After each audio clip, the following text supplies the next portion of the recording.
नमस्कार। आप सबका हमारे इस चैनल में दिल से स्वागत है। आप सभी को नवरात्रि की हार्दिक हार्दिक शुभकामनाएं।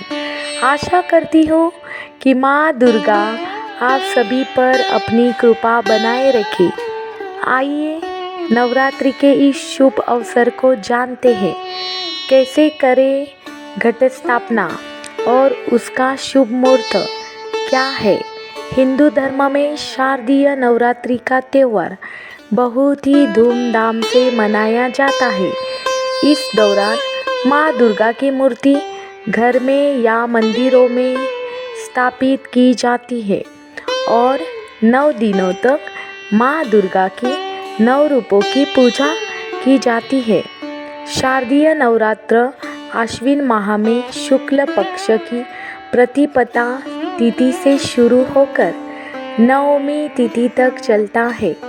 नवरात्र का मतलब होता है नवरात्रे, जब हम माँ दुर्गा की पूजा करते हैं। नवरात्र में जो सकारात्मकता आती है वो हमारी वातावरण से बुराई को दूर कर देती है। इस समय अच्छाई और शांति खुशी का माहौल बनता है। साथ ही हमारे मन से उत्साह और उमंग बढ़ती है। इस बार शारदीय नवरात्र का पर्व 22 सितंबर से शुरू हो रहा है और इन शुभ दिनों का समापन 1 अक्टूबर महानवमी के दिन होगा। शारदीय नवरात्र के पहले दिन कलश स्थापना होती है, जो कि एक शुभ मुहूर्त में स्थापित किया जाता है। उदय कीर्ति के अनुसार शारदीय नवरात्र इस बार 22 सितंबर को मनाया जाएगा। शारदीय नवरात्र के पहले दिन घट स्थापना का मुहूर्त सुबह 6:09 से लेकर 8:06 तक रहेगा। ऐसे में कलश की स्थापना के लिए कुल अवधि आपको 1 घंटा 56 मिनट की मिलेगी। वही अगर किसी वजह से इस मुहूर्त में कलश को स्थापित न कर पाए तो अभिजीत मुहूर्त में कलश को स्थापित कर सकते हैं, जिसका मुहूर्त सुबह 11:49 से लेकर दोपहर 12:38 तक रहेगा। अब मैं बताती हूँ शारदीय नवरात्र में घट स्थापना करने के लिए आपको क्या क्या सामग्री लेनी होगी। आपको लेना होगा अनाज और साफ जल, कैलाश गंगाजल, सुपारी, मौली रोली जटा, काला एक नारियल, आम के या अशोक के पत्ते, मिट्टी का बर्तन और किसी पवित्र स्थान की मिट्टी, अखंड ज्योत के लिए बड़ा दिया और रुई की बत्ती, लाल सूत्र और सिक्का, लाल कपड़ा, फूलहार, इलायची, लौंग, कपूर, अक्षत और हल्दी। इस दिन सुबह स्नान करने के बाद सूर्य देव को अर्पित दे। इसके बाद मंदिर की साफ सफाई करें। दोस्तों, कलश स्थापना के लिए घर की उत्तर या उत्तर पूर्व दिशा को शुभ माना जाता है।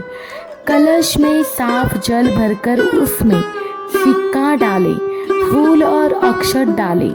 इसके बाद कलश पर स्वास्तिक बनाएं और कलावा लपेट दें। लाल चुनरी में नारियल को लपेटकर कलश के ऊपर रख दें। देसी घी का दीपक जलाकर माँ दुर्गा की पूजा और अर्चना करें और बाद में व्रत कथा सुने और फिर मिठाई और फल का भोग लगाएं।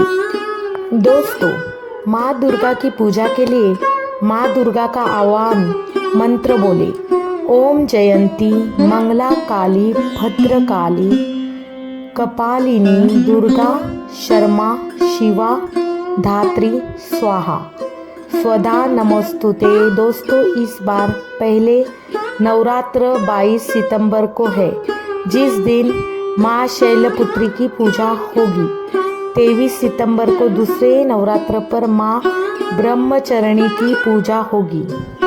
24 सितंबर को तीसरे नवरात्र में माँ चंद्रघटा की पूजा होगी और इस बार 25 सितंबर को भी तीसरा नवरात्र, जिस दिन माँ चंद्रघटा की ही पूजा होगी जाएगी। 26 सितंबर को चौथे नवरात्र पर माँ कुष्मांडा की पूजा होगी।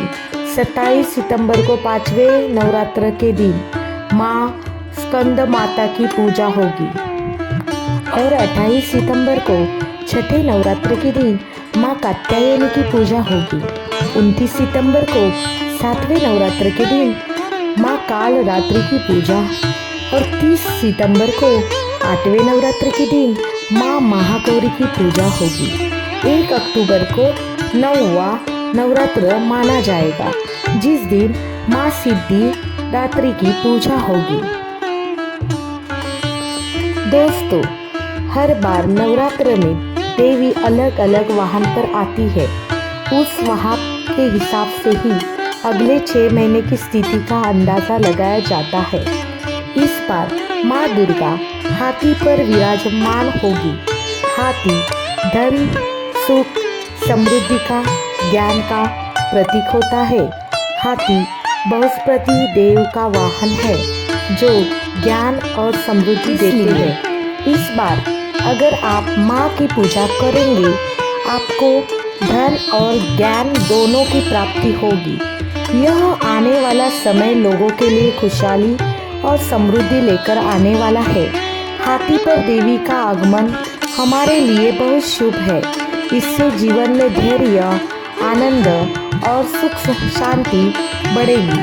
दुनिया की सारी शक्ति महिला हो, नारी के रूप में ही है, इसलिए नवरात्र में देवी माँ की पूजा होती है। देवी खुश, शांति, मूर्त, इसलिए नवरात्रि को शक्ति का नवरात्र भी कहा जाता है। तो दोस्तों, कैसी लगी ये माता रानी की कहानी आपको?